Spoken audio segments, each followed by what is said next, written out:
Comme vous pouvez le constater, nous avons l'œil sur vous depuis quelque temps. Et nous avons l'impression que vous menez une double vie.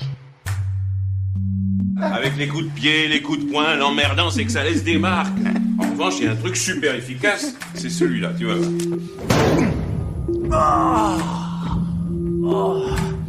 En dernier, la tête. Ça trouble beaucoup la victime. Elle ne sent plus... Ça suffit.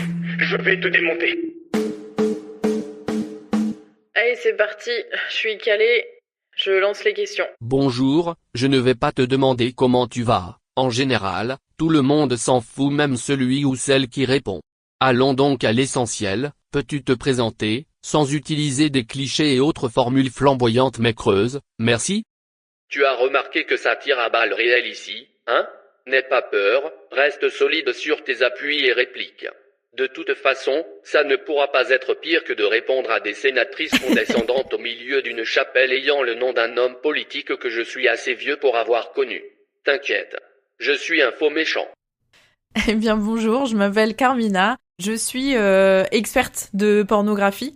Je suis réalisatrice, productrice et actrice de pornographie alternative. Bon, ça en fait des casquettes. Ouais, expression de yeuve.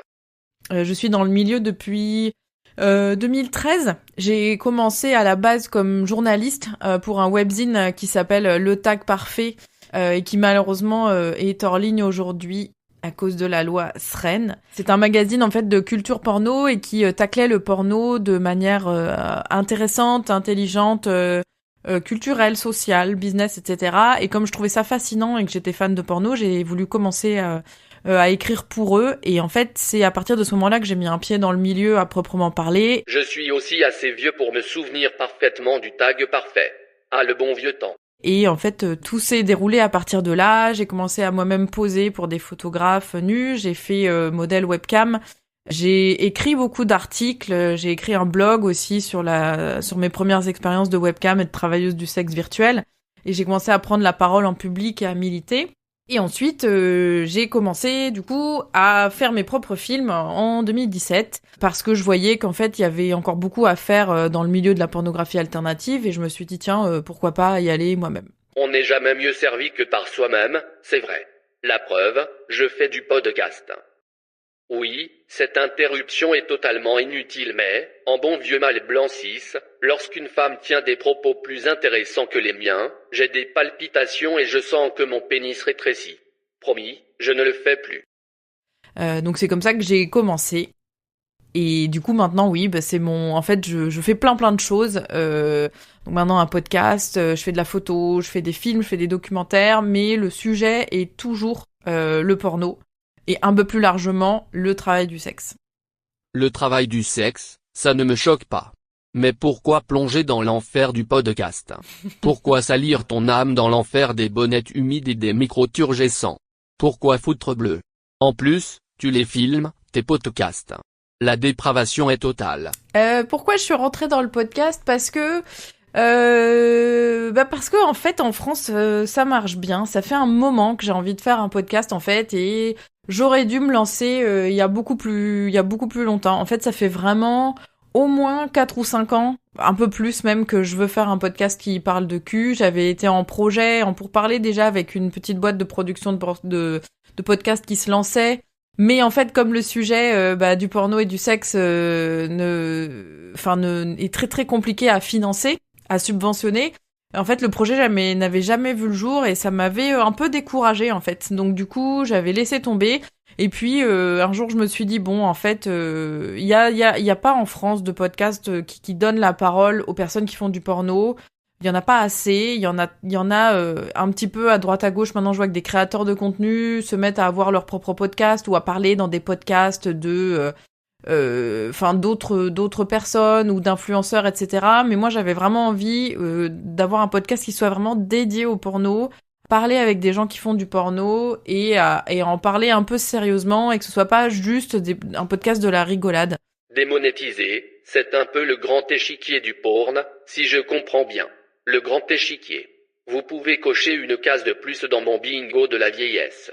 Et en fait, il s'avère que du coup, comme le magazine pour lequel j'écris un peu plus exister aujourd'hui parce que justement il n'y a pas d'argent, il n'y a pas de subvention, il n'y a plus moyen d'avoir de sponsoring ni rien pour les sujets du porno. En fait je me suis rendu compte que le fait de parler porno, on va dire de manière journalistique, me manquait beaucoup. Ça a toujours été un levier de motivation pour moi, c'est que j'ai commencé le porno parce que j'adore ça, mais aussi parce que j'ai vu qu'il y avait besoin d'en parler et d'expliquer aux gens voilà, le porno c'est ça se passe comme ça, etc.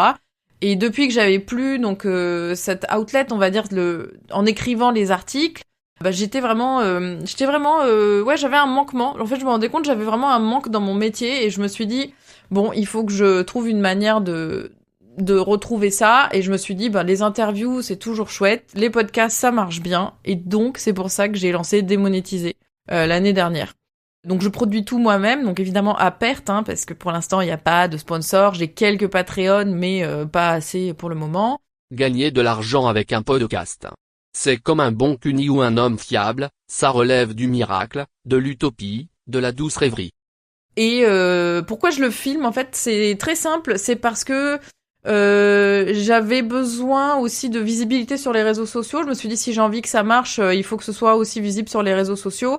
Sachant qu'en plus, comme c'est quand même du porno, ça veut dire que pas mal des personnes que je reçois sont des acteurs, des actrices qui sont super beaux, super sexy. Et on va pas se mentir, je me suis dit, bon, si c'est filmé, ce sera quand même vachement plus sympa. Et ça sera plus simple aussi pour faire sa promo sur Instagram et sur TikTok. Voilà ce que j'aime, l'honnêteté. Par contre, tu donnes aussi la raison pour laquelle je ne filme pas mon podcast. Me filmer, c'est le freak show assuré. On va éviter, je suis misanthrope mais j'ai assez de limites dans la détestation de mes congénères pour ne pas leur imposer une perte de points de santé mentale. Et aussi, j'avais envie qu'on puisse voir les personnes qui font du porno dans un contexte un peu plus sérieux et un peu plus détendu. Et je me suis dit, oui, si on filme, c'est quand même vachement plus intéressant de voir une actrice porno habillée en train de parler avec sérieux de son travail, de son métier, des challenges, des ups and downs, etc., etc. Voilà, tu sais tout. Foutre bleu. Comme tu t'avances. Avant de dire cela, attends le reste de l'interview. Tu utilises des studios d'enregistrement pour ton podcast, tu as évoqué des refus quand ils ont appris le sujet. Si tu veux les balancer, ne te gêne pas. Ici, on n'aime pas les tartuffes. Ouais, tartuffe, ça fait plus classe que bâtard. Bourdieu serait fier. Alors en fait, j'ai pas eu de refus en tant que tel de studio de podcast, c'est-à-dire qu'ils n'acceptaient pas de me recevoir. Par contre, ce que j'ai remarqué qui est vraiment très très pénible, c'est que, je sais pas si vous connaissez un peu là, il y a tout le milieu du podcast. En fait, ils ont tous leur chaîne Instagram où ils montent leur décor, ils montent leur studio, etc. Et à chaque fois, ils postent en collab, ou ils retweetent, ou ils repostent quand on a enregistré un podcast chez eux. Oui, l'auto-érotisme chronique des podcasteries. C'est même une paraphilie terrifiante. Or, dès que j'ai loué un studio pour la première fois, donc un studio à Toulouse, qui a déménagé, mais bon, qui est un studio en plus très cool parce que j'ai été super bien reçue et le taf qu'ils font était vraiment super. Et en fait, par contre, ils m'ont demandé expressément par mail de ne surtout pas les mentionner dans les crédits du podcast parce que je leur ai dit est-ce que je vous tag, est-ce que je mets l'adresse du studio pour leur faire de la pub en fait, tout simplement, parce que ils ont super bien taffé, l'image est superbe, le studio est cool. Donc je leur ai dit je vous tag si vous voulez sur les réseaux. Ils ont dit non surtout pas. On nous a demandé de vous dire de surtout pas nous taguer parce que ça parle de porno, vous comprenez, etc., etc. Donc non, je comprends pas.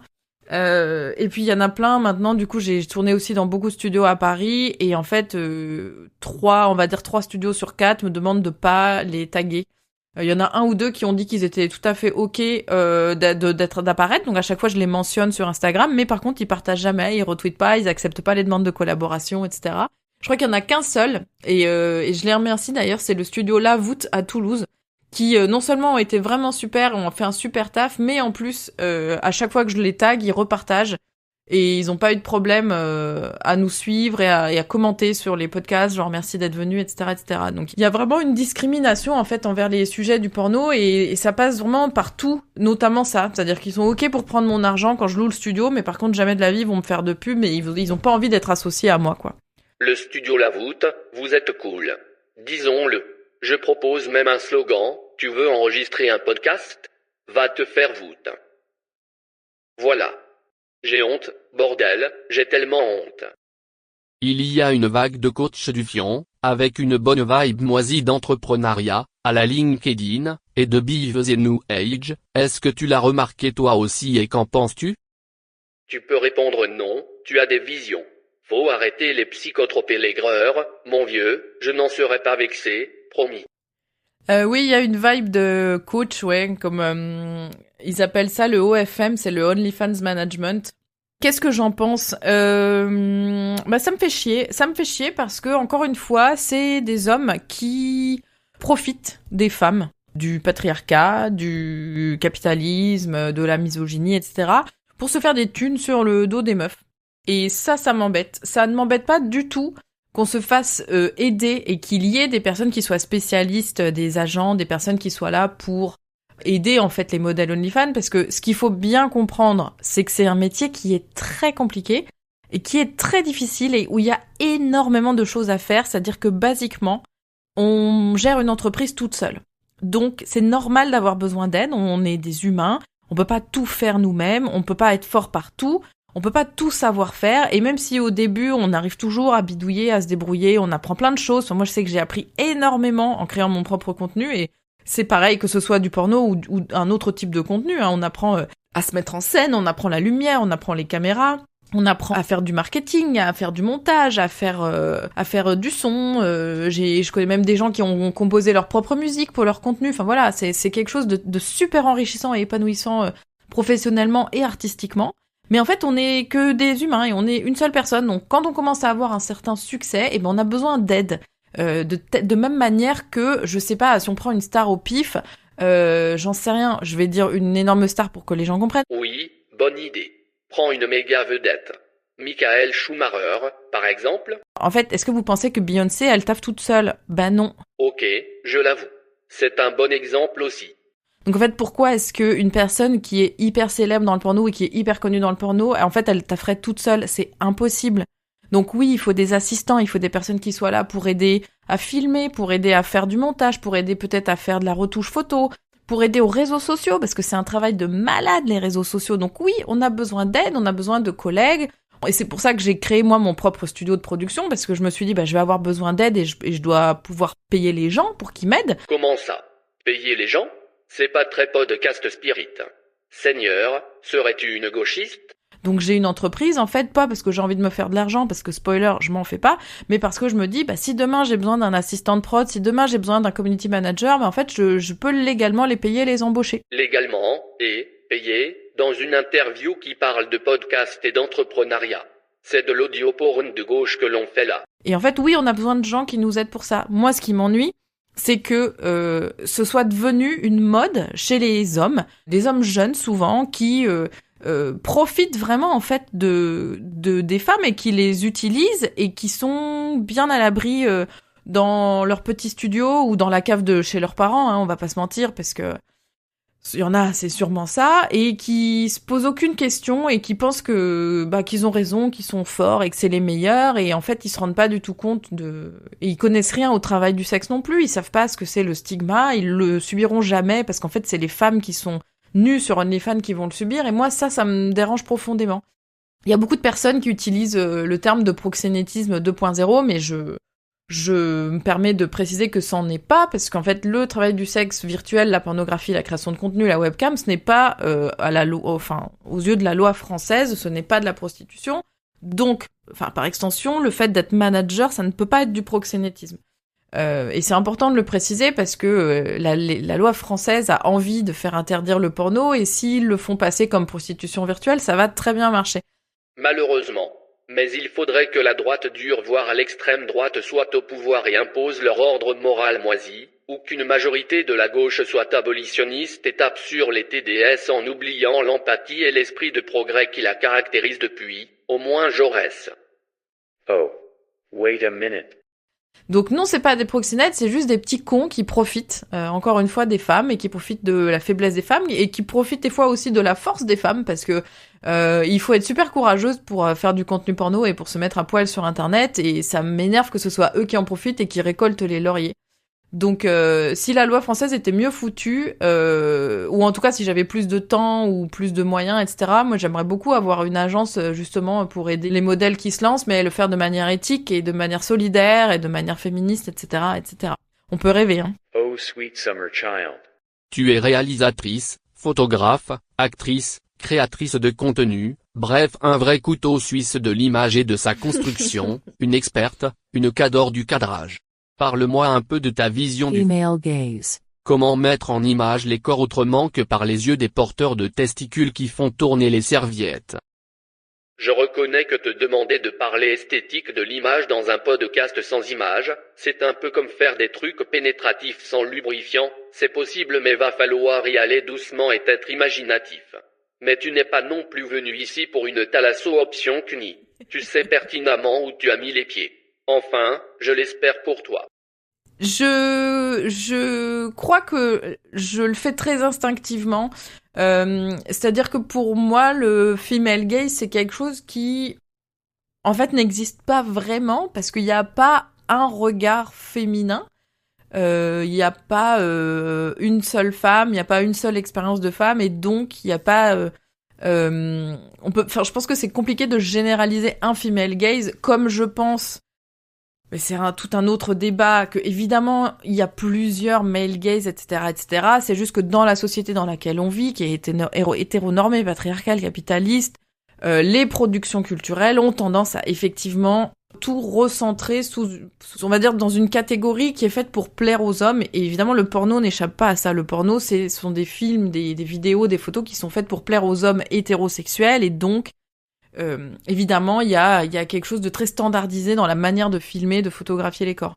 Du coup, moi, ce que j'essaye de faire, c'est que je le fais à l'instinct, tout simplement en m'écoutant moi-même. C'est-à-dire que j'essaye de me dire, moi, quand je suis en train de filmer, par exemple, une scène porno et que je suis pas dedans, je filme ce que j'aime voir.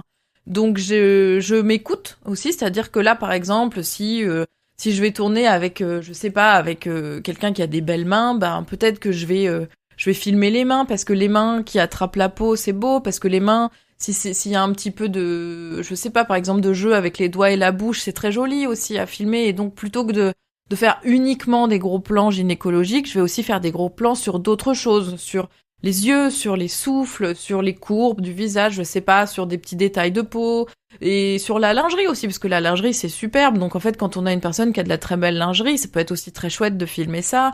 Les regards, les souffles aussi, parce que les souffles, ça se voit, ça s'entend, c'est chouette à montrer. En fait, j'essaye juste de filmer ce que j'aime voir, ce qui m'excite. Et en fait, les gros plans gynécologiques en font aussi partie. C'est-à-dire que moi, je suis pour, chacun fait comme il veut, mais moi, dans mon porno, c'est explicite. C'est-à-dire qu'on voit des gros plans, on voit de la génitalité, on voit des chattes, on voit des bites, on voit des culs, parce que c'est excitant, parce que c'est beau. Et aussi, j'essaie d'en filmer des différents, c'est-à-dire de pas avoir des corps standardisés, en fait. J'essaie vraiment de tourner avec des personnes qui ont les mêmes valeurs que moi, mais pas forcément des personnes qui ont un corps, on va dire, normé pour le porno. C'est-à-dire que je vais pas forcément m'intéresser à tourner avec des hommes qui ont une énorme bite, parce que, en fait, dans la vraie vie, c'est bien aussi les hommes qui ont pas une énorme bite. Je vais pas m'intéresser que aux femmes qui sont absolument, on va dire, dans les normes de beauté, c'est-à-dire 1m75, 80, minces, avec des gros seins, un gros cul. Non, en fait, je prends des personnes que j'aime, avec qui j'ai envie de tourner et qui partagent mes valeurs, et donc je cherche pas un physique. Et je pense que finalement le female gaze il peut aussi être là, c'est-à-dire que je vais pas m'attarder sur c'est mon avis personnel, c'est que moi j'aime pas trop les hommes qui sont hyper musclés, qui font de la gonflette, qui poussent à la salle. Moi c'est pas des corps du tout qui me plaisent et qui m'intéressent, et donc ça va être plus rare en fait de voir dans mes films des hommes qui sont ultra musclés et ultra à la gonflette, etc., etc. Je tourne avec des gens que je trouve charmants, mais pour d'autres raisons. J'essaye de me sortir de sortir de toute cette norme et de toute cette standardisation, et je pense que mon female gaze, il est aussi là, et il est dans quelque chose de on va dire un peu ambivalent, parce que on va pas se mentir, enfin moi j'ai découvert le porno quand j'avais 18 ans. Ça fait longtemps que je regarde du porno, et donc j'ai regardé beaucoup de porno mainstream, et donc je pense que les images, elles sont un peu incrustées en moi finalement. Et comme j'ai grandi dans cette société patriarcale, et ben évidemment que tout le reste de la société patriarcale et hétéronormée, il est aussi ancré en moi. C'est-à-dire que l'exemple qu'on donne toujours pour le male gaze, c'est James Bond. Bah en fait, moi je les ai vus les James Bond et donc j'ai quelque chose qui est ancré en moi de ça, de ce male gaze, de cette séduction des femmes fatales. J'ai lu plein de bouquins érotiques des années 80 aussi quand j'étais plus jeune. Donc tout ça, c'est hyper sexiste, c'est hyper normé. Donc c'est forcément en moi quelque part. Mais comme je sais que moi, ça m'a fait du mal dans mon éducation, parce que je me suis toujours sentie hors des clous, parce que j'étais pas dans cette norme, bah justement, mon travail, c'est de me dire, ok, cette norme, elle est là et elle existe et elle peut exciter certaines personnes, mais en fait, est-ce qu'on peut aller au-delà? Est-ce qu'on peut trouver autre chose? Est-ce qu'on peut trouver quelque chose de plus doux, de plus fort, de plus excitant, de plus sale, de moins sale, je sais pas. Essayer de sortir des choses attendues. Je suis pas sûre de réussir à le faire, mais en tout cas, j'essaye. Waouh. Tu en parles très bien, c'est brillant. Autant que c'est passionnant.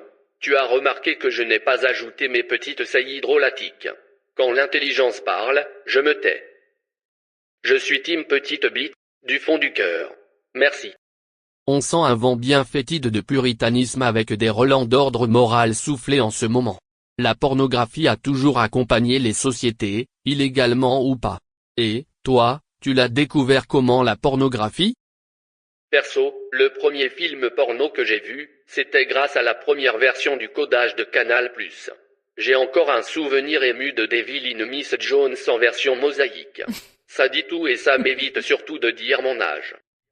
Devil in Miss Jones, ouais, pas mal, bonne ref. Moi aussi, j'ai découvert le porno de Canal, mais pas sur Canal directement parce que moi, mes parents, ils avaient pas les sous pour avoir Canal à l'époque, donc on n'avait pas Canal parce que c'était cher à l'époque. Enfin, j'avais l'impression moi un peu que Canal c'était un peu pour les gens, un peu les intellectuels, les riches, tu vois.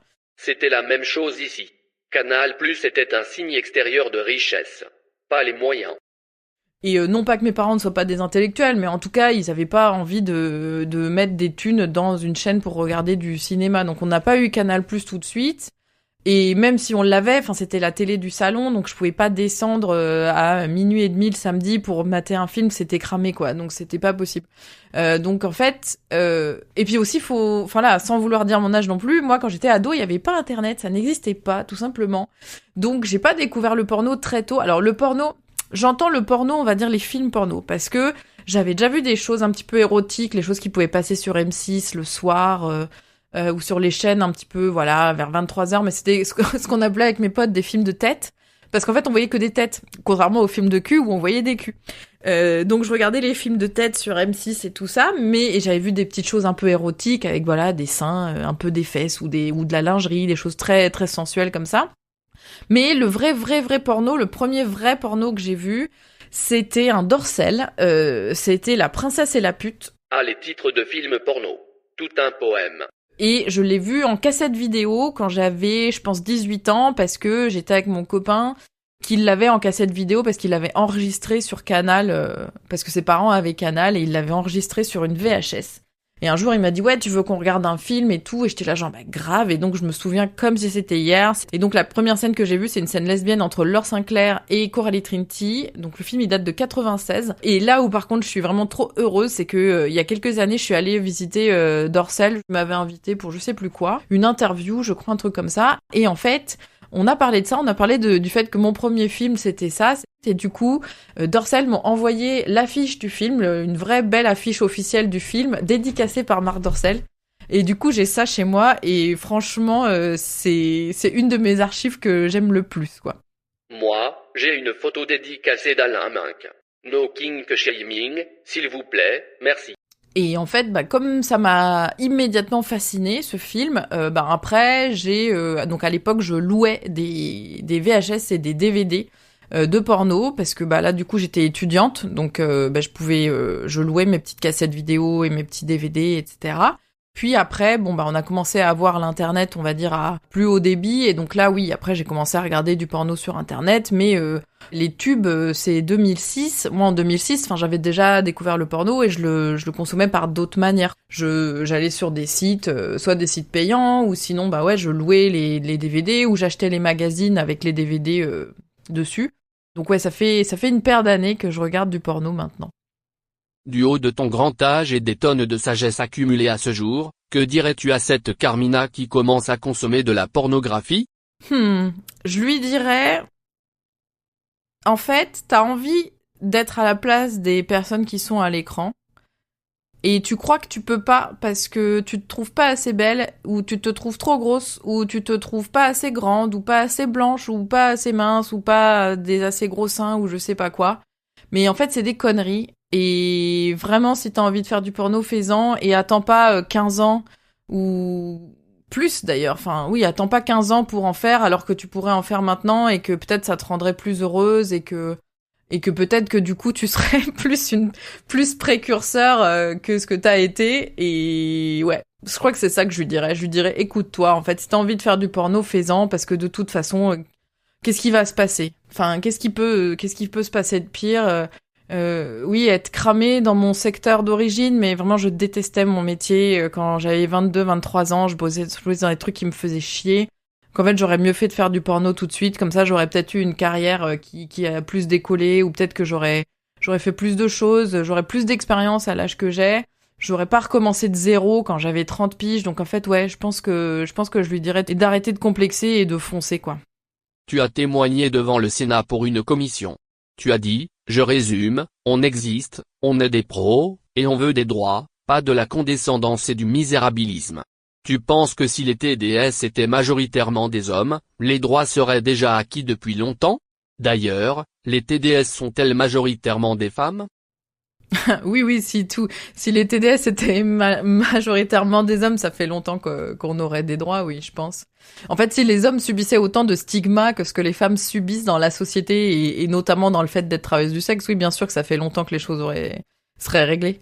Je pense que ce sont les femmes qui sont le plus visibles dans ces métiers. C'est assez compliqué de savoir exactement le nombre de personnes qui font du porno, surtout aujourd'hui, parce que comme tout le monde, j'exagère, mais beaucoup de gens ont un OnlyFans. Il y a pas trop moyen de savoir actuellement combien il y a de acteurs, actrices porno, combien il y a de créatrices de contenu adulte. Le TDS en ligne serait-il la forme moderne du leitmotiv du punk ? Do it yourself. Mais ce qui est certain, c'est que ce sont les femmes qui sont le plus visibles et qui en souffrent le plus, en tout cas, qui souffrent le plus du stigma. Parce que même en 2026, on a encore ce truc de « Ah putain, le gars, il est acteur porno, quel beau gosse, incroyable, comment il pécho, c'est fou, le mec, c'est un cador et tout. » Et toi, par contre, quand t'es une meuf et que tu fais du porno, bah vraiment, t'es qu'un trou, un garage à bite, etc., etc. Enfin bon, voilà, je pourrais dire 1000 gros mots et 1000 insanités que j'ai déjà entendues. Et ça, c'est insupportable, quoi. Parce que le vrai problème dans le fait de faire du porno, c'est pas le fait de faire du porno. On adore notre métier. La plupart des gens qui sont dans le métier adorent ça. On s'éclate, on rigole, on crée des choses, on fait plaisir aux gens et tout. Mais par contre, le regard des autres sur nous, le regard de la société, le stigma, ça c'est horrible. C'est ça qui fait souffrir le plus, en fait. C'est vraiment ça qui est très compliqué. C'est aussi à cause de ça, je pense qu'effectivement, on n'a pas de droit, parce que on est considérés comme des sous-merdes dans la société, comme des gens qui n'ont pas voix au chapitre, comme des personnes connes aussi. On n'est pas considérés comme des personnes intelligentes, ou en tout cas capables de réfléchir, douées de réflexion. On nous nie tout, en fait. On nie notre consentement, notre libre arbitre, notre intelligence. Et en fait, on nous donne effectivement pas de droit. Ou en tout cas pas assez, et en plus on essaye de les réduire de plus en plus. Ce que tu décris ressemble foutrement à un lumpenprolétariat de l'ère du capitalisme de l'Internet et des données. Un prolétariat marginalisé mais dépendant de l'économie formelle pour vivre. Spéciale dédicace à la professeure de marxisme, Madeleine Rousset. Parce que là, avec toutes les lois qui sont en train de passer, ouais, c'est en train de... Enfin, on est en train de revenir à des trucs où vraiment, moi je suis allée au Sénat en 2022, je crois que c'était, ou 2023. J'ai un collègue qui y allait encore il y a pas longtemps, parce que là, leur nouvelle idée, c'est d'interdire le contenu personnalisé sur OnlyFans, parce que ce serait de la prostitution virtuelle, parce que du coup c'est le client qui paye pour une demande spéciale, et je suis là... est-ce que vraiment ils ont pas autre chose à foutre ? Vraiment, hein. Je sais pas, regardez la situation politique dans laquelle on est nationalement et mondialement, est-ce qu'ils ont pas autre chose à foutre que de gérer ça ? Vraiment, est-ce que vraiment il n'y a pas autre chose de plus important ou de plus intéressant à faire dans les institutions politiques ? Franchement, j'hallucine. Notre personnel politique est non seulement médiocre, mais, avec le virage au frein à main, à droite. on entre dans une nouvelle ère de la haine et de la désignation des boucs émissaires, wokisme, TDS, les journalistes. Nous sommes des loups et il y a bien trop longtemps que la meute n'a pas chassé. Il nous faut des victimes et des mâles alpha. C'est effrayant. Tu m'étonnes que je deviens misanthrope, tiens. Tu as aussi déclaré que tu étais devenu TDS pour te réapproprier ton corps. C'est très intéressant. Peut-on être soi en se montrant, à autrui, dans ce que l'on a de plus intime, donc de plus fragile? Tu peux développer s'il te plaît? Tu as 4 heures et la calculatrice est interdite. Pour aller aux toilettes, il faut être accompagné d'un ou d'une surveillante. Merci. Oui, moi j'ai utilisé la webcam à un moment où en fait j'étais complètement détruite par la vie et par les hommes et par le patriarcat et par l'hétéronorme. En gros, j'aime pas trop raconter ça parce que j'ai l'impression que ça donne vraiment du grain à moudre aux gens, enfin je sais pas. En gros, je me suis fait larguer et vraiment j'ai eu l'impression du jour au lendemain d'avoir tout perdu quoi, parce que vraiment c'était une rupture d'une relation très longue dans laquelle j'étais hyper investie et du jour au lendemain j'ai eu l'impression de tout perdre, mon mec, mon appart, mon taf, mes amis parce qu'ils ont tous pris son côté, donc j'étais vraiment j'ai déménagé, j'avais plus rien, j'ai retrouvé un nouveau taf qui me plaisait pas mais juste voilà pour payer les sous et en fait j'avais besoin d'un truc que je fasse pour moi quoi. Et c'est là que j'ai commencé à dire en fait tu sais quoi, je vais faire de la photo nue, je vais poser nue parce qu'en fait ça fait un moment que j'ai envie de le faire. Je m'étais déjà moi-même pris en selfie un petit peu, j'avais tourné un peu une sextape parce que ça me plaisait déjà, en fait j'aimais bien cette idée de pouvoir exciter les gens en leur envoyant des photos et des vidéos. Quand j'ai eu l'opportunité de faire la webcam en fait pour un article à la base, donc pour le journal pour lequel j'écrivais, je me suis dit vas-y tu sais quoi, je vais essayer de faire de la webcam, je vais me mettre moi-même en modèle, comme ça je vais voir ce que ça fait et je vais pouvoir raconter aux gens. Et en fait dès le premier show ça m'a plu tout de suite. Je me suis dit mais en fait c'est trop bien, je sais pas trop comment expliquer. Je crois que maintenant, la manière dont je l'expliquerais, c'est, en gros, j'étais tellement, mais noyée, en fait, dans le patriarcat. C'est-à-dire que j'avais aucune conscience politique et féministe à l'époque. Parce que j'ai grandi dans un milieu très tradi. Donc, dans ma tête, le fait de s'être fait larguer, c'était genre, c'est bon, c'est la fin de ta vie, en fait. Parce que ta vie, c'est avoir un mari et des enfants. Et donc là, t'as ni l'un ni l'autre, donc t'es qu'une merde, en fait. Et j'avais vraiment besoin de quelque chose pour reprendre pied sur moi et sur mon corps, sur ma sexualité, sur ma vie, etc.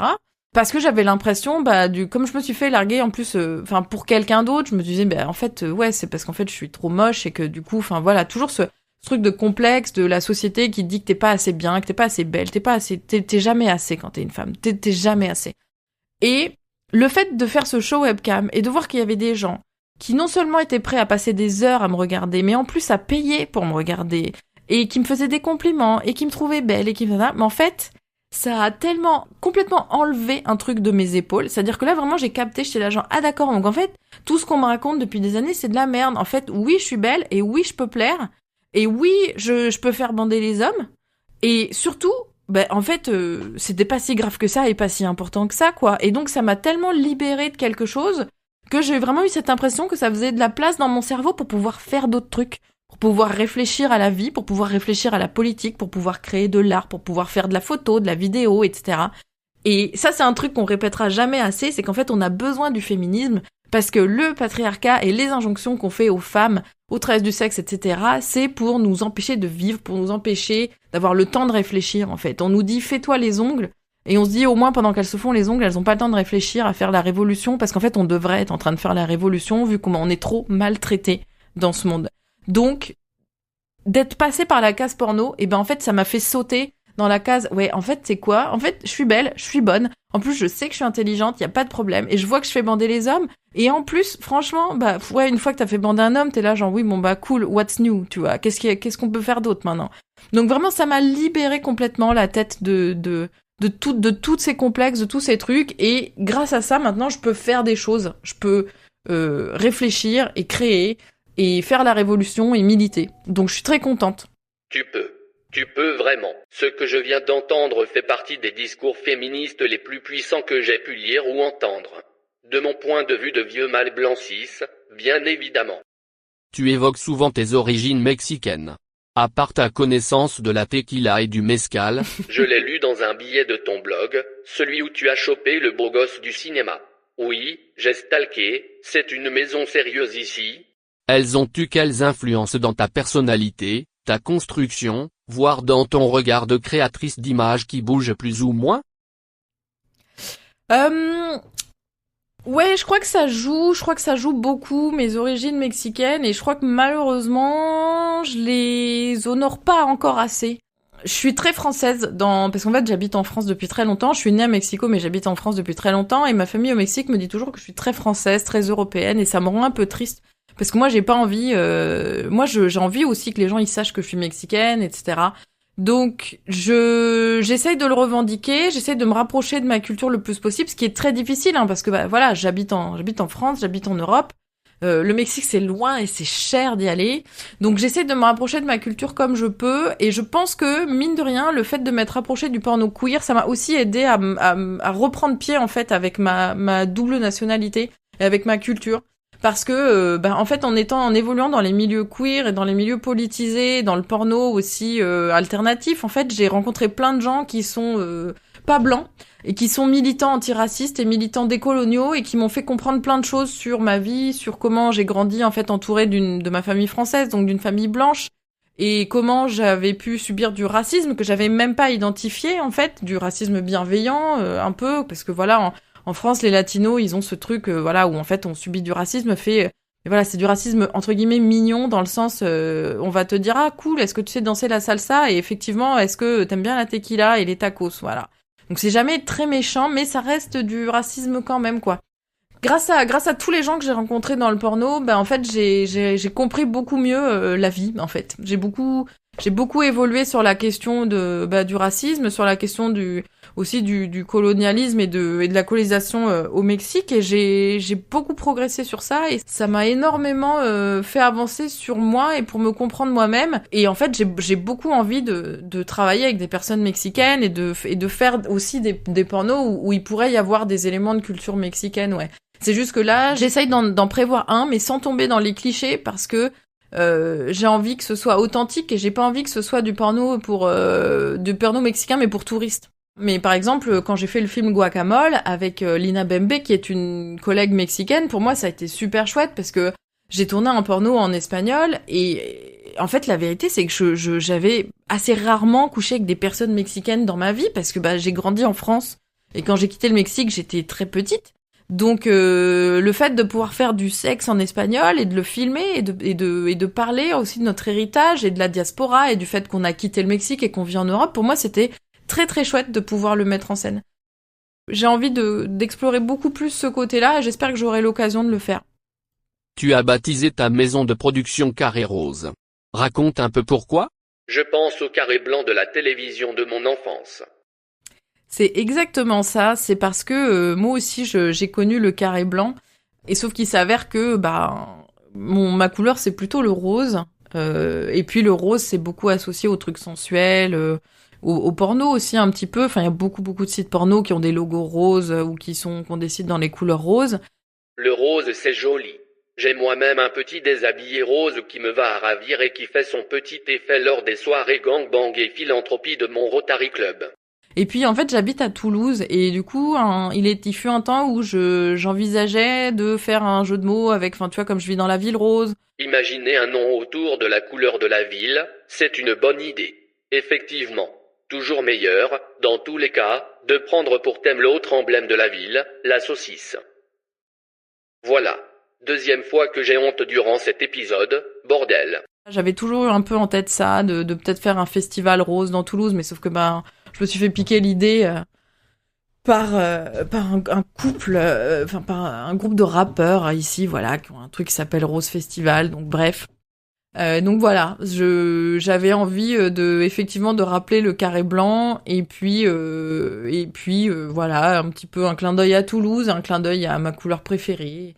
Mais en ce moment, je suis en train de chercher un nouveau nom parce que là ça fait bientôt 10 ans qu'on existe et en fait, c'est un nom qui est compliqué à l'international et si je veux finir par atteindre le public international, il va falloir que je change de nom. Donc n'hésitez pas en brainstorming à proposer des idées. Vas-y, je suis chaud.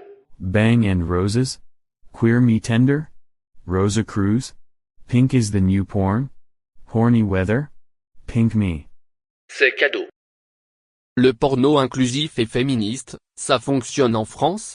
Ça fonctionne pas plus en France qu'ailleurs, si peut-être un peu moins en France qu'ailleurs d'ailleurs.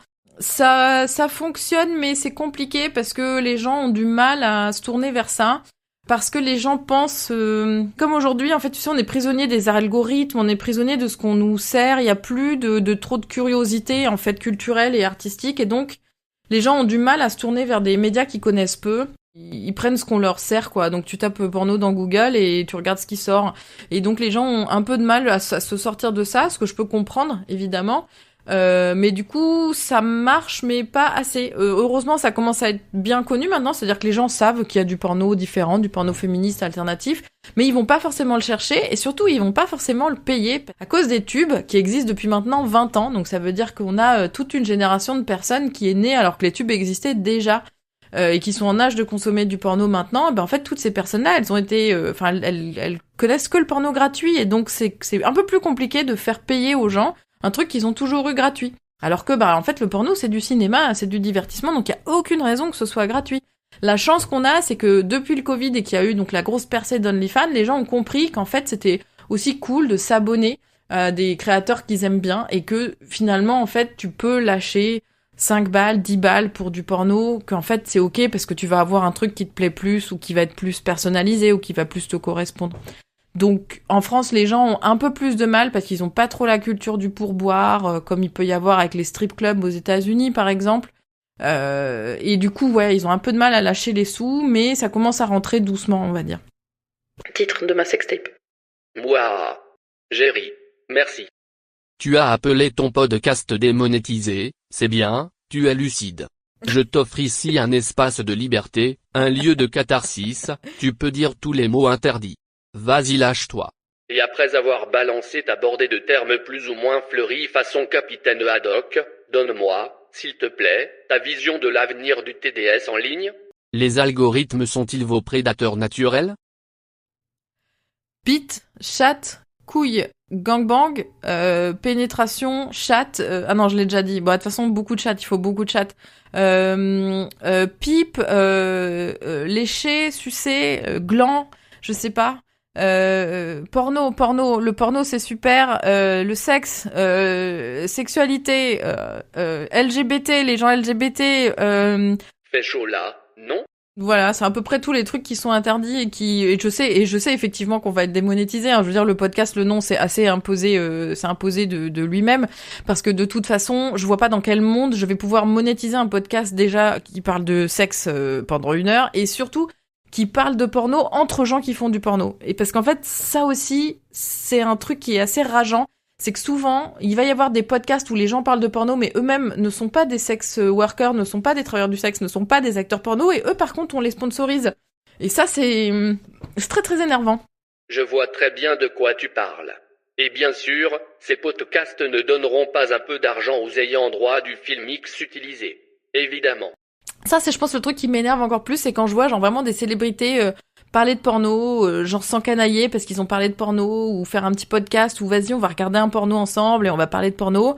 Et en fait, eux, ils ont des thunes et ça m'énerve, ça rend fou, parce qu'en fait, dès que t'es toi-même une travailleuse du sexe, en fait, ton avis compte pas, on te file pas de sous, on te file rien du tout, donc ça me rend un peu fou, ouais, j'avoue.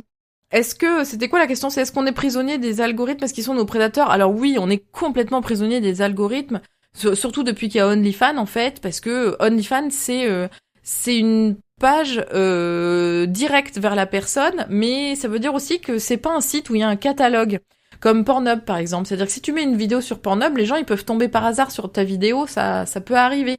Ou en cherchant, je sais pas, si tu fais une vidéo de gangbang, bah si les gens ils cherchent des gangbangs, peut-être ils vont tomber sur ta vidéo. Sauf qu'en fait, OnlyFans, si tu ne fais pas ta propre promo et que tu ne répètes pas aux gens 43 fois par jour que t'as un OnlyFans, bah en fait ils vont jamais tomber sur ta page et ils vont jamais trouver ta page. Et donc, il faut que tu fasses ta promo. Et donc, il faut que tu ailles sur les réseaux sociaux. Et donc, il faut que tu fasses face, ça fait 2 fois face, aux algorithmes. Et là, c'est la merde. Parce qu'en fait, les algorithmes, ils censurent tout ce qui parle de cul, tout ce qui parle de porno, tout ce qui parle de gens LGBT, tout ce qui parle de sexualité, etc., etc. Donc ça veut dire que pour survivre, on est obligé de faire des énormes dingueries pour pouvoir se montrer et se mettre en avant. Par exemple, au hasard, je dis un truc qui est super controversé exprès, mais quand il y a eu les défis de Bonnie Blue, par exemple, pourquoi elle fait ça, Bonnie Blue ? Parce qu'en fait, c'est pour faire du buzz et pour se montrer. Et ça marche très bien. Et donc, je suis trop contente pour elle. J'espère qu'elle est méga riche, parce que elle a vraiment trouvé une solution pour dépasser les algorithmes, en fait, parce que ça fait tellement le buzz, ça fait tellement rager les gens que ça marche. Parce que faut pas oublier un autre truc, c'est que non seulement on subit les algorithmes, mais en plus on est dans une économie, dans les réseaux sociaux, on est dans une économie de la haine. C'est-à-dire que ce qui va marcher, c'est la haine, c'est-à-dire la haine que les gens vont te verser, et plus les gens te versent de haine, et plus ton post est visible, et plus t'as de visibilité, et plus tu gagnes d'argent. Je le sais parce que je me suis mis sur TikTok il y a quelques années, quand ça a commencé à marcher avec le Covid et tout. Il y a une vidéo où juste j'explique que je fais du porno alternatif. Elle a fait 3 millions de vues alors que j'avais un compte avec genre, je pense 50 abonnés. Elle a fait 3 millions de vues parce que en fait les gens m'insultent copieusement dans les commentaires. Et plus j'avais de commentaires d'insultes et plus j'avais de vues. Et la semaine suivante, j'ai doublé tous mes revenus sur toutes mes plateformes. J'avais 2 fois plus d'abonnés à Carré Rose, j'avais 2 fois plus d'abonnés sur OnlyFans, j'avais 2 fois plus d'abonnés sur Mime et j'étais là, mais putain. Tout ça parce que je me faisais insulter. Et en fait, c'est ça qui est horrible, c'est que non seulement on subit les algorithmes, on subit la censure, et en fait, ce sont les algorithmes et la censure qui nous poussent à faire des trucs de plus en plus, entre guillemets, choquants, ou en tout cas un peu plus fous, un peu plus extrêmes, parce que sinon, on n'est pas vu, en fait. Donc il faut faire tout et n'importe quoi sur les réseaux sociaux pour avoir une chance d'être vu et pour avoir une chance de gagner sa vie. Et vraiment, moi, j'ai pas signé pour ça à la base et j'ai pas envie de tomber dans ça, donc plus ça va et moins je poste sur les réseaux, et sauf que du coup, mon revenu, plus ça va et plus il baisse, quoi. Donc comment on fait et comment on survit, tu vois ? Oui, malheureusement, je comprends. Et ça met aussi en péril la santé mentale des TDS. C'est Carib et Scylla pour vous. J'ai l'impression que nous sommes dans une société de la haine. Les hommes et femmes politiques qui attirent les regards et les votes sont aussi celles qui prônent la haine, la colère, les discriminations. Les algorithmes sont les fossoyeurs de notre altérité. La bonne ambiance, quoi. Comment tu choisis tes invités dans ton podcast ? Alors, les invités dans le podcast, déjà j'ai un peu pris des potes, parce qu'au départ je me suis dit, je vais prendre des gens qui vont être d'accord, qui vont dire oui, parce que tu sais, tu pars de rien avec un podcast. Certains partent même de rien pour aboutir à leur point de départ. Et je reste bienveillant dans mon propos. Heureusement, je suis un petit peu reconnue dans le milieu pour avoir une certaine expertise, pour être journaliste et militante et tout ça. Donc je pense que les collègues me font assez confiance. Donc ça c'est un truc très chouette, parce que ils savent que je vais pas les piéger et que je les invite pas pour les piéger ou pour les faire passer pour des cons, ou au contraire, tu vois. Donc au départ j'ai demandé un peu à des potes, à des copines, et puis je demande aussi à des gens dont je sais qu'ils ont des choses intéressantes à dire. Tu vois, par exemple, le premier épisode, c'est Madeleine Rousset. Madeleine, on se connaissait déjà un petit peu, et je sais que Madeleine, elle a des choses à dire et qu'elle a envie de dire des choses aussi. C'est pour ça que dès que j'ai commencé le podcast, j'ai tout de suite pensé à elle. J'ai beaucoup aimé cet épisode. Et, en outre, je recommande les cours de marxisme de Madame Rousset sur Instagram. C'est cinglant. Et puis après, j'essaye de varier les profils aussi, c'est-à-dire que j'essaye d'avoir des gens qui ont tourné dans l'indépendant, des gens qui ont tourné plutôt dans le mainstream, j'essaye d'avoir des gens qui sont un peu jeunes, j'essaye d'avoir des gens qui ont, 15 ans de bouteille, 20 ans de bouteille, comme il y a pu y avoir avec Rico Simmons, et puis quand j'ai eu Mademoiselle Lila, qui elle est toute jeune et qui avait commencé depuis 3 ans, un truc comme ça, et du coup qui n'a pas du tout la même expérience de vie que je peux avoir moi, ou que peut avoir Rico, ou que peut avoir, Madeleine, etc. Donc voilà, j'essaie de varier les profils. J'essaie de prendre des gens que je connais déjà un petit peu, parce que j'ai envie de tomber sur des gens qui vont avoir des choses à dire aussi. C'est quand même plus intéressant. Et puis j'ai une liste j'ai encore au moins 20-30 personnes que j'aimerais faire venir dans le podcast. Donc j'espère trouver un sponsor ou des subventions pour la saison 2, parce que sinon je pourrais pas continuer, parce que là je suis à perte financière, et en fait je peux pas être à perte financière sur tous mes projets, sinon on va pas s'en sortir. Qui voudrais-tu avoir mais que tu sais inaccessible ? À part moi, évidemment. En fait, la chance que j'ai, c'est qu'il y a pas grand monde qui est inaccessible, je pense, en tout cas dans le milieu du porno, parce que là, vraiment, pour l'instant, je n'interviewe que des personnes qui sont dans le porno, même si J'aimerais bien avoir des célébrités qui ne sont pas dans le porno, mais qui sont OK pour parler de porno. Ça, ce serait aussi vachement intéressant. J'ai de la chance, en fait, d'être bien connectée dans le milieu, et donc, a priori, je pense que je pourrais avoir un peu qui je veux. Est-ce qu'il y a quelqu'un qui serait inaccessible? Si, en vrai, il y a quand même quelqu'un. Dieu, le pape, Virginie Despentes, Stéphane Bern, Miyazaki, qui? Dis-nous. J'aimerais bien avoir quelqu'un comme Laure Sinclair ou Clara Morgan. Alors Laure Sinclair, ça fait des années qu'elle a disparu et qu'elle est plus dans le milieu, donc je pense que ce sera impossible parce qu'elle a complètement coupé les ponts avec le milieu, et c'est OK, c'est pas grave, mais juste que c'est un peu une de mes premières un peu idoles, en tout cas dans le milieu, donc j'aurais adoré lui parler. Et puis Clara Morgan aussi, pareil, parce que c'était moi, quand j'avais 20 ans, c'est à ce moment-là qu'elle avait lancé, qu'elle avait eu sa courte carrière. Et en fait, ce que j'adore, c'est qu'elle a réussi à continuer à faire des choses, et qu'elle en parle avec aucun regret et aucune et rien de mauvais, en fait. Donc j'aimerais beaucoup parler avec elle. J'espère que je pourrai. J'ai des contacts qui la connaissent, donc je me dis que ça se tente. Puis j'espère que Ovidie viendra aussi, parce qu'Ovidie, elle a toujours plein de choses à raconter sur le milieu, même si elle a arrêté. En fait, je me dis que ce serait cool d'avoir une petite saison du podcast où je travaille, où j'interviewe que des personnes qui ont arrêté ou qui sont plus dans le milieu, parce que je pense aussi que ça peut être vraiment chouette d'avoir des retours d'expérience sur des gens qui ont arrêté, qui ont coupé, et puis peut-être aussi un peu, entre guillemets, un espoir pour les personnes qui ont envie de quitter le milieu et qui se disent ouais, mais comment je vais faire parce que je suis cramée à vie. Franchement, je sais pas, regarde, Ovidie, elle a quand même eu un Emmy Award pour sa série. Donc c'est qu'il y a de l'espoir de faire des trucs cool, quoi. Est-ce que tu seras un jour l'invité de ton podcast? Et qui pourrait te tenir le micro? Ah ben oui. Ici on pose des questions qui poussent dans ses retranchements. On est dans le koh-lanta de l'introspection. C'est l'épreuve des poteaux. Alors, est-ce que je pourrais être l'invité de mon propre podcast? Ouais, ça pourrait être marrant à faire. Je pourrais même me poser des questions à moi-même ou juste parler de moi pendant 1 heure. Mais en fait, le truc, c'est que j'ai l'impression d'avoir déjà beaucoup parlé de moi. J'ai l'impression de répéter tout le temps la même chose. Donc, je sais pas si c'est très intéressant. Surtout qu'en plus, dans Démonétisé, mine de rien, vu que c'est un échange, c'est pas que une interview, c'est aussi un échange entre collègues.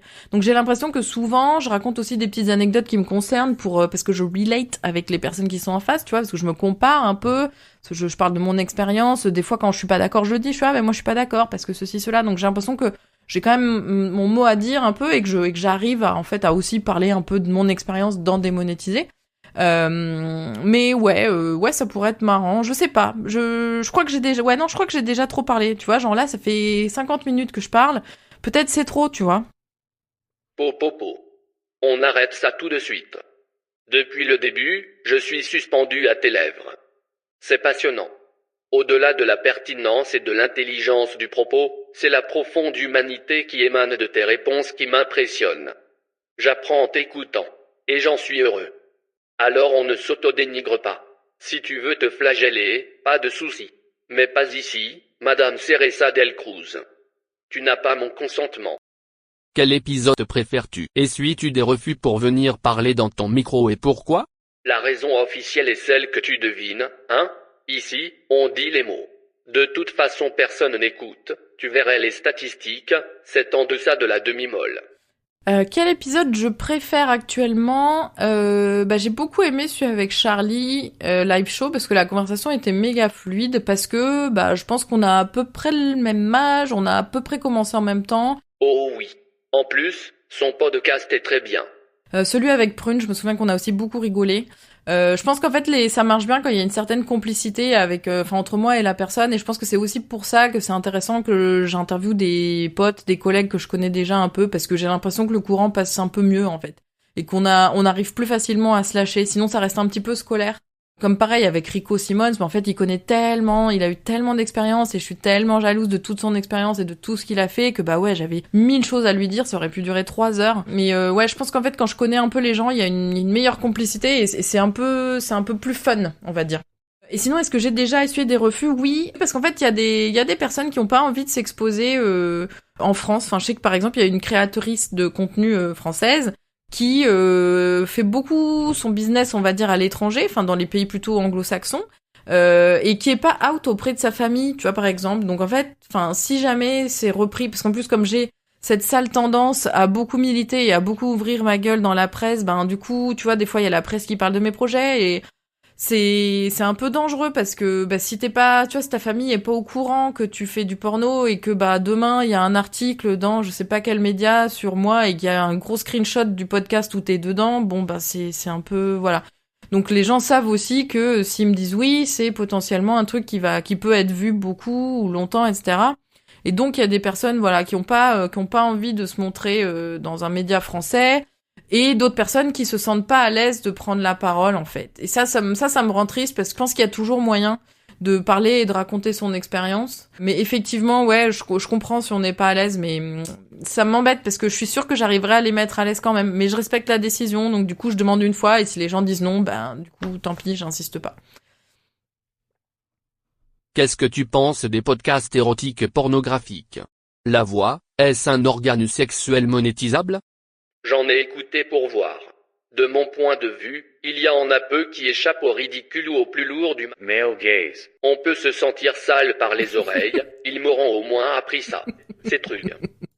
Ouais, c'est vrai qu'il y en a beaucoup. Bah, c'est ce que je disais, hein, c'est qu'il y en a beaucoup qui correspondent au male gaze et qui, ouais, quand c'est du récit, bon, c'est difficile de faire du bon contenu érotique parce que t'as vite fait de répéter la même chose ou de devoir utiliser des euphémismes pour dire, tu vois, la bite, tu vois. Donc il faut toujours utiliser 1000 mots différents pour pas répéter tout le temps la même chose et ouais, ça peut être vite ridicule, ouais.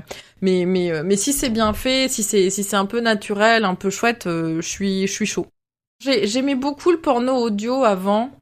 J'aimais bien écouter des trucs. Puis surtout, moi, par exemple, enfin, tu vois, comme je disais tout à l'heure, c'est que j'ai grandi avant Internet. Ben, j'aimais bien le phone sex, quand on se faisait du sexe au téléphone. Tu sais qu'on se téléphonait pour faire du sexe. Allez, musique.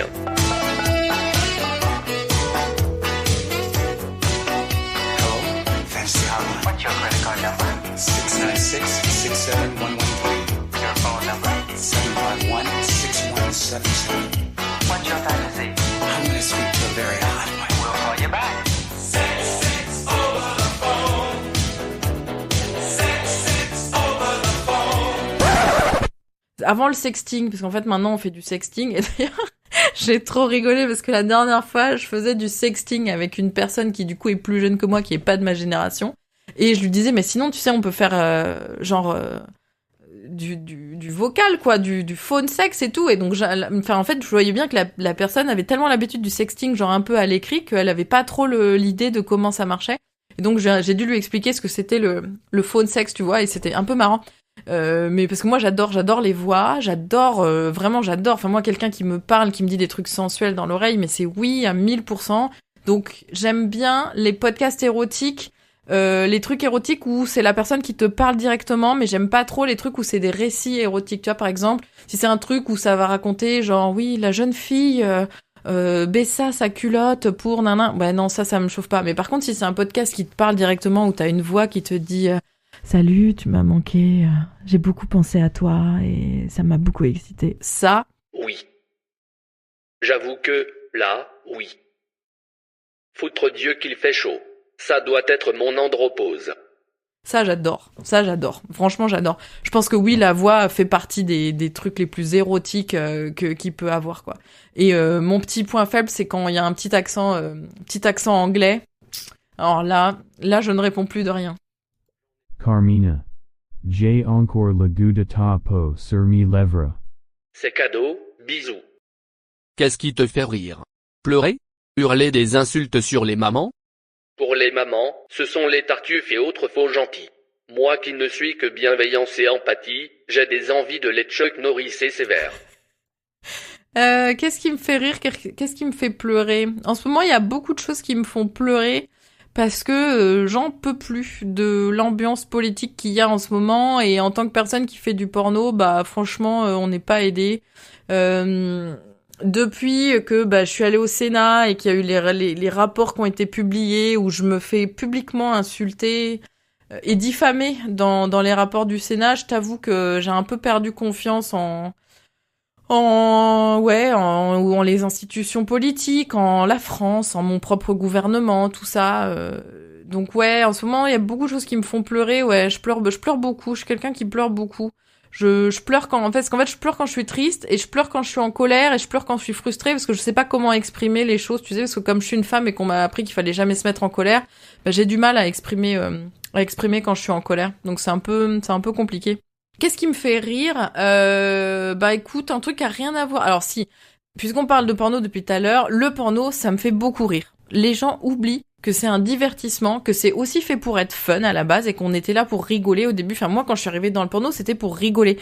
Et le problème, c'est qu'en fait, ça fait un moment qu'on rigole plus parce que entre la politique et le slut-shaming et le harcèlement en ligne et la misogynie et les nouvelles lois qui passent et on te coupe ton compte en banque et on te vire de PayPal. En fait, on rigole plus. Alors qu'à la base, vraiment, moi, j'étais venue pour rigoler. Parce que le porno mainstream, je trouve ça hilarant, je trouve ça caricatural au possible. C'est vraiment, il y a un côté grand guignolesque où on se marre vraiment beaucoup.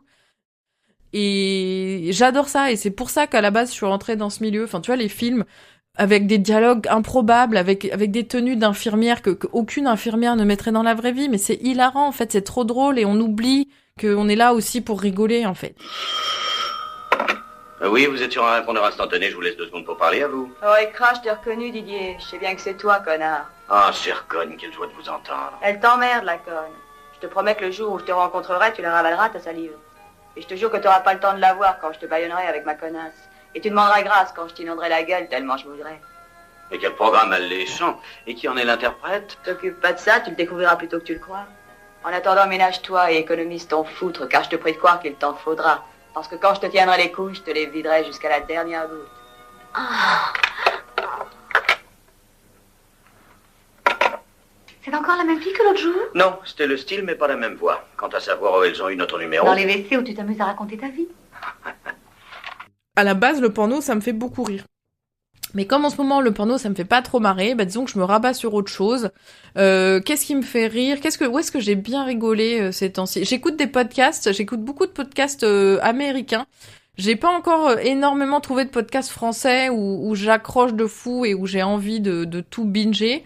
Mais il y a 1 ou 2 podcasts américains que j'aime beaucoup, genre notamment, bah puisqu'on est sur un truc de podcast, autant les citer, hein. Ouais, c'est ma prochaine question, mais vas-y. Notamment, il y a The Downside de Gianmarco Solesi, qui est un stand-upper new-yorkais, qui a un podcast où il parle beaucoup de politique avec ses invités, et souvent c'est aussi très très drôle.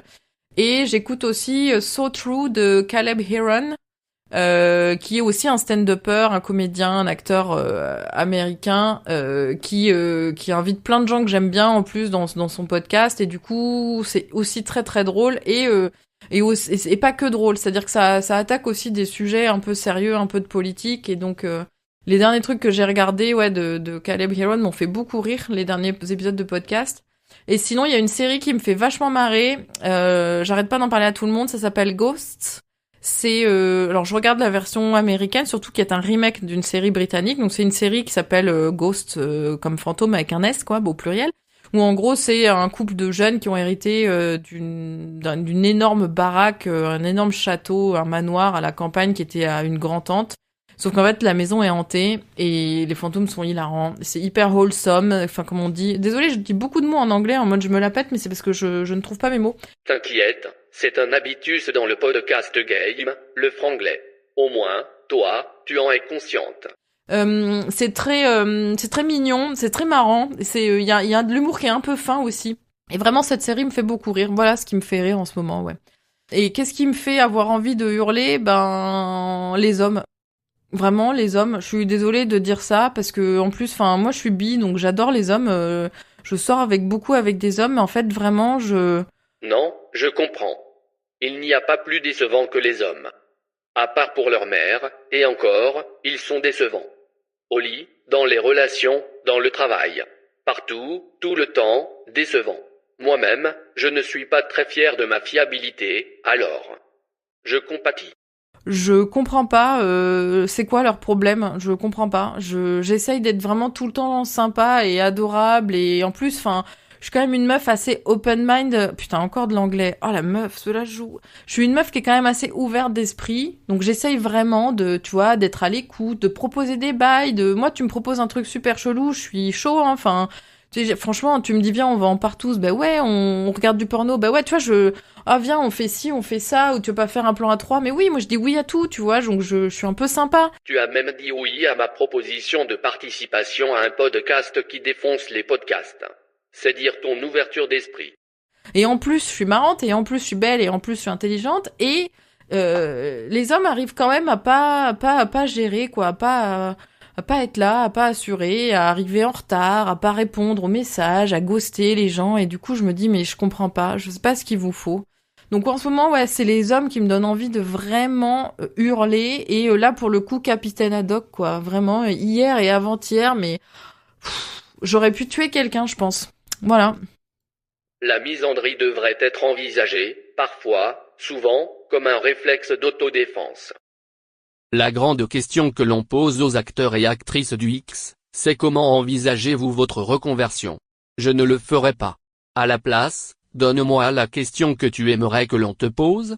Et dans la foulée, dans Que c'est chaud, quelle réponse donnerais-tu? Oui, j'aime sublimer mes invités et développer leur agentivité. Et comme tout bon podcasterise, je sais faire travailler gratuitement mes chers invités pour la valeur ajoutée de ma création. Quelle est la question que j'aimerais qu'on me pose?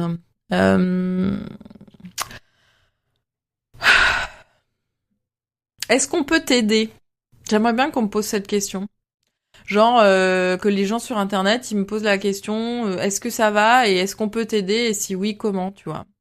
Parce que j'ai l'impression que les gens, ils s'imaginent que genre tout roule pour moi et que c'est la fête du slip parce que ouais, j'ai mon studio de porno et j'ai mon podcast et nanana tout ça, mais en fait non, c'est une galère de tous les instants. Donc j'aimerais qu'on me pose la question, est-ce que ça va et est-ce qu'on peut t'aider? À laquelle je répondrais, alors non, ça va pas trop parce que vraiment c'est très dur ce métier, c'est très dur de se faire voir, c'est très dur de se faire entendre, c'est très dur de produire du contenu parce qu'il y a pas d'argent, parce qu'on veut pas m'en donner, parce que je parle de sujets, de porno, de travail du sexe, de militance d'une manière bienveillante, parce que oui, si je faisais un documentaire contre le porno, bah oui, là bien sûr on me donnerait des subventions, pas de problème. Mais le fait que je veuille parler du milieu de manière neutre, / bienveillante / positive, bah non, ça leur va pas.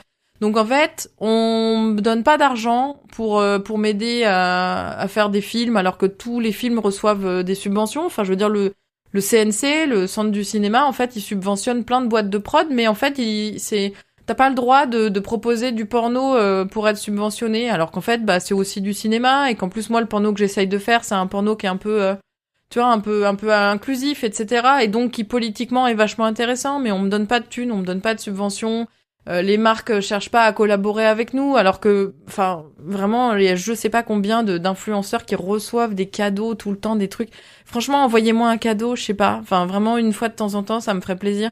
Les seules marques qui m'ont envoyé des cadeaux, c'était les marques de sextoy, et encore plus maintenant, parce que comme je suis pas devenue influenceuse à 100% comme certaines, bah ouais, moi, on me donne plus des trucs, quoi. Parce que, tu vois, j'ai pas continué dans cette voie, donc on me donne pas de thunes, on me donne pas de cadeaux.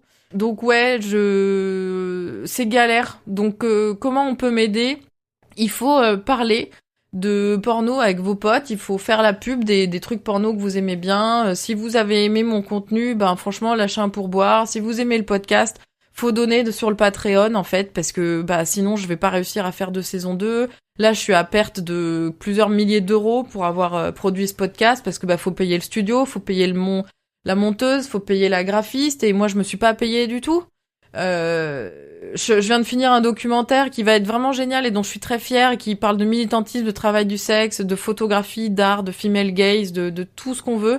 Et pareil, je me suis pas payée sur ce projet, et sauf qu'en fait, ben là, on est le 30 du mois bientôt, et il faut que je paye mon loyer, et en fait, avec quoi je le paye? Ma boîte est pas rentable, mes projets me rapportent pas de thunes, et à chaque fois, je donne mon temps gratos pour militer, donc à la question est-ce que ça va, je répondrais plutôt non. Et comment on peut t'aider? Partager, commenter, liker. Venez voir mon film au cinéma bientôt, le 17 avril à Paris, au Brady. Partagez le Patreon, écoutez le podcast, partagez le podcast. En fait, les contenus porn, ils sont tellement censurés et shadowban que, en fait, si vous-même, vous commentez pas, vous mettez pas un cœur, vous mettez pas un like, un truc, bah en fait, ça va jamais marcher, on va jamais y arriver, quoi. Et ben, c'est gay. Non, c'est sincère et important. Alors, vous avez entendu les auditeuristes? On agit pour un porn éthique et respectueux et pour celles qui le font.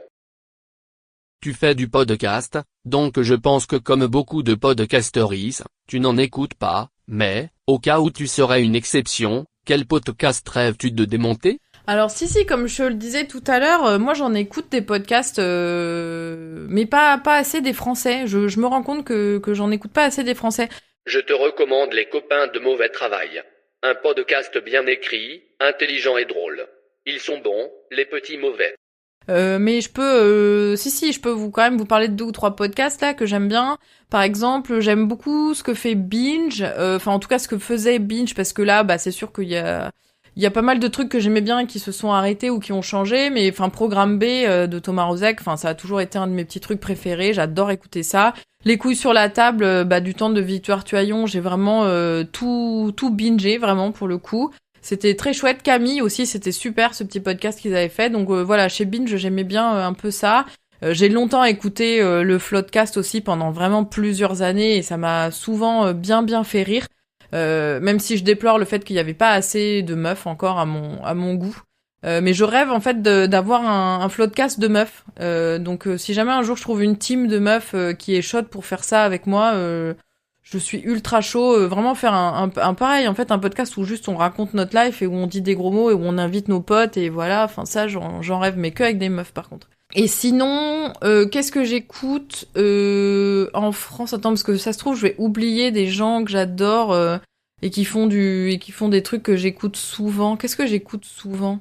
Non, je crois que c'est ça, je crois que c'était vraiment ça, c'était Binge, Binge et puis le Floodcast. Par contre, j'écoute beaucoup de podcasts américains en ce moment, je sais pas pourquoi. Je suis tombée là-dedans et j'aime beaucoup. Je les regarde beaucoup sur YouTube en fait aussi. Ceux où il y a la vidéo, je sais pas pourquoi. Je crois que je préfère. J'aime bien écouter des podcasts et tout où il y a que le son. Je me mets ça dans mon lit ou en bagnole, etc. Mais si je suis chez moi, je vais souvent avoir la télé ou un des écrans d'ordi avec YouTube et des podcasts qui tournent dessus, ouais. J'écoute aussi beaucoup Trixie et Katia, The Bold and the Beautiful, mais encore voilà, c'est du contenu américain. Je pense que j'écoute beaucoup de contenu américain et politique parce que ça me donne l'illusion que même si c'est la merde, c'est loin, c'est chez eux. Peut-être c'est pour ça que j'écoute moins de trucs en français, parce que du coup ça fait flipper de se dire qu'on est dans cette merde. Voilà. C'est malin. Pour une fois que les Américains peuvent nous servir à quelque chose pour notre bien. Let's go. Et invitez-moi d'ailleurs, parce que ça je l'ai pas dit, mais invitez-moi dans vos podcasts en fait. Enfin tu vois, d'ailleurs merci à toi de m'avoir invité dans ton podcast, parce qu'en fait les gens m'invitent pas, alors que franchement je suis ultra marrante, je suis vraiment hilarante, je le dis, et je suis multifacette, c'est-à-dire que je connais d'autres choses dans la vie que le porno. Donc invitez-moi en fait, voilà. Je vais ajouter que tu es sympathique et généreuse. Je crois que tu es devenue mon invité préféré. Foutre bleu, v'là-t-il pas que je me mets à aimer les podcasteries. Jésabelle, va. Tu peux me remercier d'avoir sacrifié quelques minutes de mon précieux temps à parler de ton podcast. À bientôt. Eh ben écoute, merci, justement, comme je le disais à l'instant, merci de m'avoir invité, merci de m'avoir posé des questions sur Démonétiser. Je suis très contente que Démonétiser touche des gens qui sont pas forcément des personnes qui regardent ou du porno, ou qui ont l'habitude en tout cas de regarder des contenus qui parlent de porno. Donc vraiment ça me fait super plaisir. Et ouais, abonnez-vous, suivez-moi sur les réseaux, je suis Carmina3000, Carmina Dela Cruz si vous cherchez. Démonétiser mon podcast, mon studio de porno c'est carerosfilm.com, et j'ai aussi un blog, donc comme que tu as stalké, n'est-ce pas, que j'ai vu que tu avais lu ce qu'il fallait, mais c'est très bien, c'est fait pour. Moi je suis pour les blogs et pour la lecture et pour l'écriture, donc mon blog qui s'appelle leculentre2chaises.com, où j'ai raconté toutes mes aventures de quand j'étais camgirl et où de temps en temps je poste un petit peu de fiction et un petit peu de réflexion sur le monde de la pornographie. Voilà, abonnez-vous, écoutez-moi, invitez-moi et donnez-moi de l'argent. Et merci beaucoup, à bientôt.